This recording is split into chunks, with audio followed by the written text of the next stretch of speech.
Halo, Assalamualaikum warahmatullahi wabarakatuh.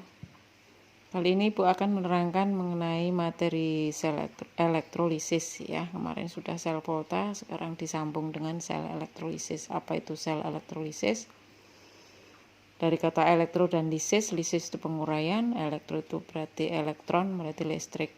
Berarti kalau disambung jadi penguraian elektrolit oleh listrik. Ya. Gambarnya itu seperti ini. Ya, bedanya dengan sel volta itu apa sih sebenarnya? Wadahnya udah kelihatan. Kalau di sel volta itu wadahnya ada dua. Kalau di sini cuma wadahnya ada satu, kemudian dimasuki dua elektrode. Ya, di sini bisa dilihat dengan catatan bahwa di sini harus ada larutan elektrolitnya. Di sini saya misalkan di sini garam. Ini garam.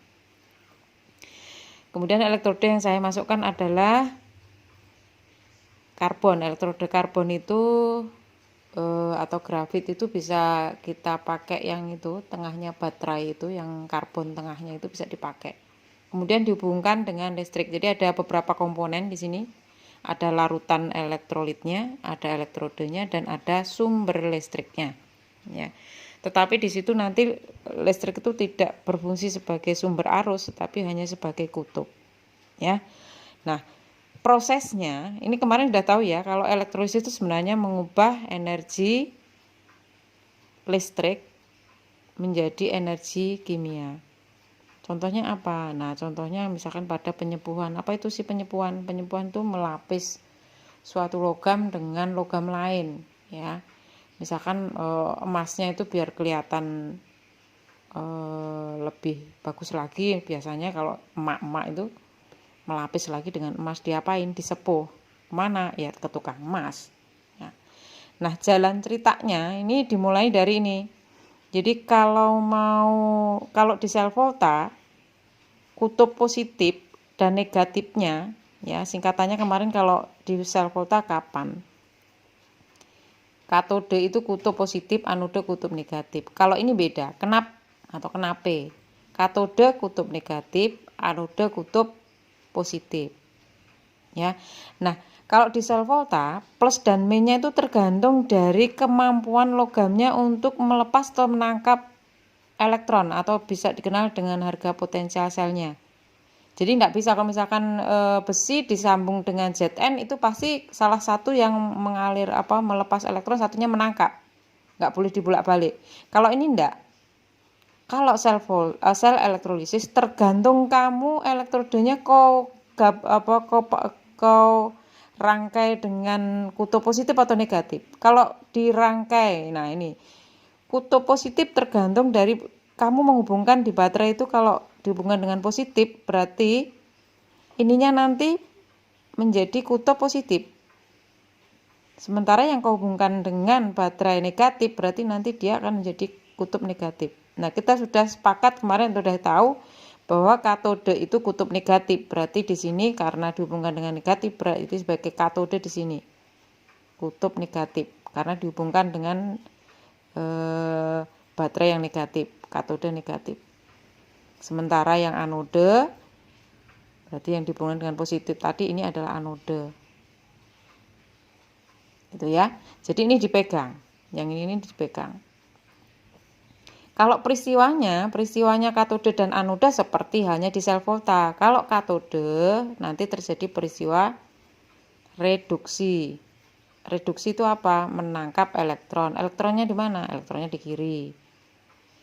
Kemudian kalau anode itu terjadi peristiwanya oksidasi. Apa itu oksidasi? Melepas elektron, elektronnya di kanan. Kalau ibu ngapalkannya biasanya kalau peristiwanya apa yang terjadi itu ngapalkannya konsonan ketemu konsonan, K ketemu R, konsonan ketemu konsonan, vokal ketemu vokal, A ketemu O. Paling gampang itu sebenarnya. Ya. Kemudian, nah jalan ceritanya apa? Nah, saya memberikan contoh di sini. Larutan yang kita pakai itu NaCl. Jadi ini NaCl ada di sini. NaCl itu larutannya, judulnya larutan NaCl. Jadi kalau dia dilarutkan ke air, dia akan berubah menjadi ionnya Na+ dan Cl-. Jumlahnya banyak, tapi ini saya gambarkan 2 aja. Nah, ketika elektrodenya sudah dihubungkan dengan kutub positif, dia berubah jadi kutub positif. Nah, ini yang mulai terjadi. Larutan elektrolit tadi, ion negatifnya, nah justru larinya biasanya berlawanan. Yang Cl- lari ke anode, kutub positif. Kemudian ngapain? Nah, anode dia melepaskan, ini melepas elektron, elektronnya ke sana. Anode itu kan melepas elektron, berarti elektronnya mengalir dari anode menuju katode, dari kutub positif menuju kutub negatif. Elektronnya mengalir ke sana. Nah, masuk nanti ke katode, ini yang menangkap. Nah, sementara tadi Cl-nya menuju ke anode, Na plusnya menuju ke katode. Nah, nanti ini kalau di praktek ini, kalau dulu kelas 10, di kelas 10 itu uji coba larutan elektrolit atau tidak itu, di sini dikasih lampu biasanya. Di sini ada lampunya. Kalau di elektrolit berarti nanti ada lampunya nyala di sini.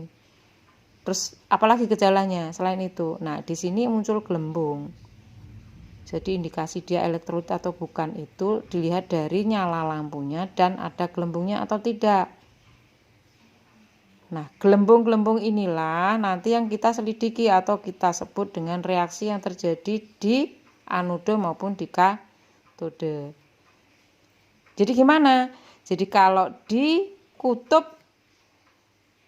positif, nanti yang dikerjai malah justru yang ion negatif ini. Yang dikerjain ini. Sementara yang di kutub negatif katode yang dikerjain malah ion yang nempel di sini tadi, yang Na+ tadi, di sini Na+ tadi. Di sini ada Cl- yang dikerjain ini. Jadi berlawanan dengan yang kutubnya itu. Nah, prosesnya seperti apa? Reaksinya seperti apa? Nah, nanti di bagian kedua. Oke ya, ini dulu tentang pengertian umum mengenai elektrolisis.